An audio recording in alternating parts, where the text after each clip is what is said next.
মমতা ব্যানার্জিকে দেখে যারা চোর চোর স্লোগান দিচ্ছেন তাদের লজ্জা করে না? আপনাদের একটু অনুশোচনা বলে কিছু নেই? ভুলে যাচ্ছেন একটা মহিলা মানুষকে দেখে আপনারা চোর চোর স্লোগান দিচ্ছেন, কাদা ছোড়াছুড়ি করছেন। সংস্কৃতি কি এতে? বাংলার সংস্কৃতি কি? সংস্কৃতি কি বোঝেন না? একটা মহিলাকে দেখে চোর চোর স্লোগান দিচ্ছেন। যখন উনি চোর চোর স্লোগান দিচ্ছেন তাহলে ওনাদের দলের কিছু মানুষকে আপনারা বরণ ডালা দিয়ে নিজেদের দলে নিলেন কেন? কিসের জন্য বরণ ডালা দিয়ে নিলেন? ভালো তৃণমূল আর খারাপ তৃণমূল বলে এরকম কেন হবে? একটা মহিলা যিনি কিনা রাস্তাতে বেরোলে তার একটা সুরক্ষা নেই যে তাকে দেখে চোর চোর স্লোগান দিতে হবে? এসব সংস্কৃতি হলো বাংলার? বলুন তো। মনে রাখবেন, ক্ষমতা কখনোই চিরস্থায়ী নয়। উনি একদিন মুখ্যমন্ত্রী ছিলেন, এটা জিনিসটা ভাবা দরকার। খারাপ কাজ কিছুটা করলেও ভালোও কিছু করেছেন, কিছু করুন বা না করুন, উনি তো একদিন মুখ্যমন্ত্রী ছিলেন। ক্ষমতা কি কখনো চিরস্থায়ী? এখন যিনি বর্তমান মুখ্যমন্ত্রী আছেন তিনি কি সারা জীবন থেকে যাবেন নাকি? তাহলে তিনি যদি কখনো যদি মুখ্যমন্ত্রী পদটা ছেড়ে দেন তাহলে কি তার সাথে সেম ব্যাপার করবেন আপনারা? বলুন তো। রাজনীতি যারা করে কে এমন ভালো আছে? কালকে এই পার্টিতে নাম লিখাবে, কালকে ওই পার্টিতে নাম লিখাবে। তাদের তো মানে কি বলবো, রং বদলানো হচ্ছে তাদের কাজ। এক পার্টি ছেড়ে অন্য পার্টি যাবে, যখন যারা লাভ যেখানে দেখবে সেখানে যাবে। তাই বলে একটা মহিলাকে দেখে আপনারা চোর চোর স্লোগান দিবেন? একটা বয়স্ক মহিলাকে দেখে ওনার কি কোনো সুরক্ষা বলে কিছু নেই নাকি? এটা কি বাংলার সংস্কৃতি? একটা মহিলাকে সম্মান করতে জানেন না, একটা মহিলাকে রেসপেক্ট করতে জানেন না, তাকে দেখে চোর চোর স্লোগান দিয়েছেন। মনে রাখবেন, ক্ষমতা কখনো চিরস্থায়ী নয়। উনি একদিন মুখ্যমন্ত্রী ছিলেন, এখন উনি নেই। ভবিষ্যতে বর্তমানে যিনি আছেন ভবিষ্যতে নাও থাকতে পারেন। তার মানে এটা নয় যে যিনি থাকবেন তাকে আদর আপ্যায়ন করবো, আর যিনি চলে যাবেন তাকে চোর ডাকাত উল্টা পাল্টা মন্তব্য করে তাকে বিতাড়িত করবো, এরকম না। এটা বাংলার সংস্কৃতি নয়। রেসপেক্ট করা, মানুষকে সম্মান করা, এটা হচ্ছে বাংলার সংস্কৃতি। এটাকে বাংলার সংস্কৃতি বলে না যে যা চলে যাবে সেটাকে ছুঁড়ে ফেলে দেবো। এটা নয়, এটা আপনারা ঠিক করছেন না। একটা মহিলা, ওনাকে সম্মান দেওয়া দরকার। আমি উনার পার্টি না করতে পারি, তবু আমি একটা মহিলা হয়ে বলছি ওনাকে রেসপেক্ট করেনি, আমার খুব গায়ে লেগেছে। এটা ঠিক নয়। যে পার্টির হোক না কেন, যে কোনো দলের মানুষ হোক না কেন, একটু মানুষকে রেসপেক্ট করতে শিখুন। একটা মহিলাকে রেসপেক্ট করতে শিখুন। যা ইচ্ছা তাই তাকে নিয়ে মানে বলছেন, যা ইচ্ছা তাই স্লোগান দিচ্ছেন, এসব ঠিক নয়। ভেবে দেখবেন। মুখ্যমন্ত্রীর কাছে আমি জানাতে চাই এটাই কথা, যে দেখুন, এটা দেখুন। বর্তমানে একটা মহিলা যিনার কিনা সুরক্ষা নাই, যিনি রাস্তাতে বেরোলে যিনাকে নিয়ে চোর চোর স্লোগান দিচ্ছেন, আপনি কি চিরস্থায়ী থাকবেন? কেউ কিন্তু এখানে চিরস্থায়ী থাকতে আসেনি। তার মানে যে চলে যাবে তাকে এরকম স্লোগান শুনতে হবে নাকি? এগুলো বরদাস্ত করছে না, এসব ঠিক নয়। আপনি দেখুন, আপনাকে বলছি রিকোয়েস্ট করে আপনি দেখুন। নমস্কার। দেখুন, বাড়ি আছে, জমি আছে, ঘর আছে, গাড়ি আছে, ট্যাক্স পে করে, এসব বলে কিন্তু মা বোনদের দমিয়ে রাখা যাবে না। কারণ গভর্নমেন্ট যে প্রতিশ্রুতি দিয়েছিলেন সে প্রতিশ্রুতি পুরোটা না হলেও অর্ধেক তিনি ব্যর্থ হয়েছেন। কারণ মা বোনেরা, অর্ধেকের বেশি মা বোনেরা এই ৩,০০০ টাকার সুযোগটা পাচ্ছে না। গভর্নমেন্ট প্রতিশ্রুতি রাখতে ব্যর্থ হয়েছে বলবো কেন? ভোটের পূর্বে বারে বারে কিন্তু বলেছিলেন যারা লক্ষ্মীর ভান্ডার পায় তাদের ওই অ্যাকাউন্টে ৩,০০০ টাকা আমরা ট্রান্সফার করে দেব। এখন এত সমস্যার সম্মুখীন মহিলারা হবে কেন? তারা তো ওই আশায় বসেছিল। এখন ১২ পাতার ফর্ম ফিল-আপে যে ক্রাইটেরিয়াগুলো রেখেছে সেইটা যখনই ফুলফিল করতে যাবে তখন কিন্তু অধিকাংশ মা বোনেরা অযোগ্যের খাতায় পড়ে যাচ্ছে। কেন? এই সব তো আমরা চেয়েছিলাম না। আপনি ১৫০০ টাকা করে দিলে সব মা বোনেরাই খুশি হতো। কোনো মা বোনেরা কি বাংলায় বলেছে যে ৩,০০০ টাকা আপনাকে দিতে হবে? কোনো মা বোনেরা কিন্তু প্রথমে বলেনি।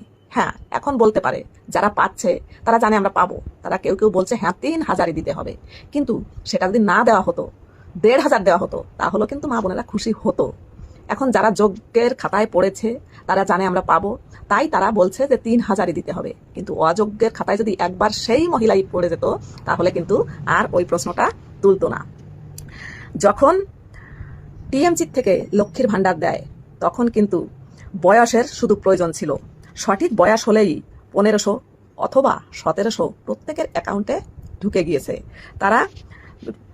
তারা সঠিক জায়গায় যখনই তাদের তথ্য নিয়ে জমা দিয়েছে তখন কোনো কথা নাই, কোনো ভেরিফিকেশন নাই, কোনো দেখার নেই। তাকেই, সেই মা বোনকেই ১৫০০ যোগ্য হলে ১৭০০ যোগ্য, মানে কি যেসব এসটি, এসসি, ওবিসি, জেনারেল ভাগ করা হয়েছিল সেখানে যাদের দেওয়ার কথা ছিল ১৭০০, তারা কিন্তু ১৭০০ই পেত। এখন আমার কথা হচ্ছে, আমাদের মুখ্যমন্ত্রী দাদাভাই বলেছেন যারা রিলস বানাচ্ছে তারা যদি অন্নপূর্ণা নিয়ে সরকার বিরোধী কোনো কথা বলে তাহলে কিন্তু তাকে দেখে নেব। অবশ্যই এটা ঠিক, সরকার বিরোধী কোনো কথা বলা যাবে না, এটা কিন্তু পাপ। কারণ সরকার হচ্ছে আমাদের মাথার উপর বট গাছ, তিনি যেভাবে চালাবেন আমাদের সেভাবে চলতে হবে, এটা পূর্বের থেকে নিয়ম, এখনো আমরা মেনে চলবো, তাকে বারে বারে প্রণাম জানাই।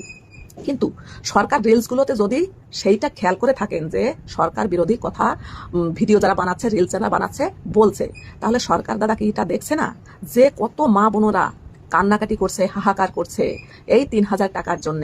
এটা দাদা ভাই দেখছে না? তাহলে 3,000 আপনাদের দিতে হবে না, আপনারা 1,500 টাকা দিতেন সবাইকে, তাহলে মা বোনের মুখে আর কোনো কথা থাকতো না। তাই ভুল মনে হয় আপনারা এইটা করছেন। এখনো কিন্তু 1 সপ্তাহ সময় আছে দাদা, একবার ভেবে দেখুন, যদি সব মা বোনকে, আপনাদের 36,000 কোটি টাকা বাজেট হয়েছে, আপনারা যে মা বোনদের 3,000 করে দিচ্ছেন, ওই টাকাটা কিন্তু যদি 1,500 করে দেওয়া যায়, তাহলে কিন্তু সব মা বোনেদের মুখে হাসি ফুটবে। তাই এখনো 1 সপ্তাহ সময় আছে, যোগ্য অযোগ্য বাছাই না করে আপনি প্রত্যেকের অ্যাকাউন্টে 1,500 টাকা করে ঢালুন, তাহলে দেখবেন আমাদের পশ্চিমবঙ্গ সুস্থ ও সহজভাবে চলবে। এত বিক্ষোভের মুখোমুখি দিদি ভাইরা হবে না, মা বোনেরা হবে না। তাই এই কথাটাই এখনো কিন্তু ভাবতে পারেন। 1700 টাকা মা বোনেদের খুশি ছিল খুবই, 1500 টাকায় খুশি ছিল। ফর্মে যে সব ক্রাইটেরিয়াগুলো রাখা হয়েছে, সেই সব ক্রাইটেরিয়াগুলো ফুলফিল করতে গিয়ে অধিকাংশ মা বোনেরা যে বাদ পড়ে যাচ্ছে, এটা কিন্তু ভোটের পূর্বে কথা ছিল না। এখন আগস্টের 30 তারিখ পর্যন্ত ভেরিফিকেশন হবে। এখন কি করেছে, অন্নপূর্ণার যে পোর্টাল আছে সেই পোর্টালকে কিন্তু বন্ধ করে রাখা হয়েছে। তো কথা হচ্ছে যে যারা নতুন করে অ্যাপ্লাই করতো, আবেদন করতো, এই পোর্টালটা যে বন্ধ করে রাখা হয়েছে, এই পোর্টালটা 30 তারিখের পরে গিয়ে, আগস্টের 31-এর পরে গিয়ে খোলা হবে। তখন কি এই মা বোনদের জন্য এই যে কয়দিন বন্ধ থাকলো, এই কয়দিন কি বাড়ানো হবে? এই কয়দিন যেন বাড়ানো হয় তাদের আবেদন করার জন্য। এখন বলা হচ্ছে যে ভেরিফিকেশন মানে ভেরিফাই করা হয়েছিল আগে BLO দের দ্বারা, এখন তাদের এই শেষ মুহূর্তে তাদেরকে ছাড়া কেন ICDS আশাকর্মীদের দিয়ে ভেরিফিকেশন করা হচ্ছে? তারা কারো কাগজ নিচ্ছে, কারো কাগজ নিচ্ছে না। এই যে আমার গ্রামেই কোনো বাড়ি এসে কোনো ভেরিফিকেশন হয়নি, কেন হয়নি? তারা আন্দাজ করে করে নামটা পাঠিয়ে দিয়েছে। এটা কি ভেরিফিকেশন হচ্ছে? হচ্ছে না। সঠিক ভেরিফিকেশন কোথাও আপনারা খুঁজে পাবেন না যে সঠিকভাবে হয়ে যোগ্য ব্যক্তি পাবে টাকা।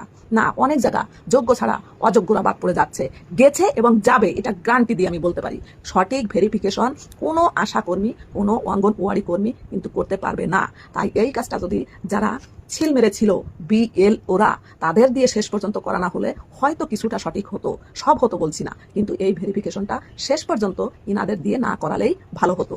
এনাদের দ্বারা করানোর পরে আপনারা যে যোগ্য অযোগ্য বাছাই করেছেন, এর মধ্যে যোগ্যই বেশি বাদ পড়বে, দেখবেন আপনারা শেষ পর্যন্ত মিলিয়ে। তাই আমার বন্ধুদের বলি, যদি আমার ভিডিওটা একটু ভালো লেগে থাকে বা খারাপ লেগে থাকে, আপনারা কমেন্টসের মাধ্যমে জানাবেন, পারলে অন্যকে দেখার সুযোগ করে দেবেন, শেয়ার করে। ভালো থাকবেন, সুস্থ থাকবেন। আজকে এই পর্যন্ত, টাটা। আজকে একটা ভিডিও দেখলাম, সত্যি গায়ে লাগলো।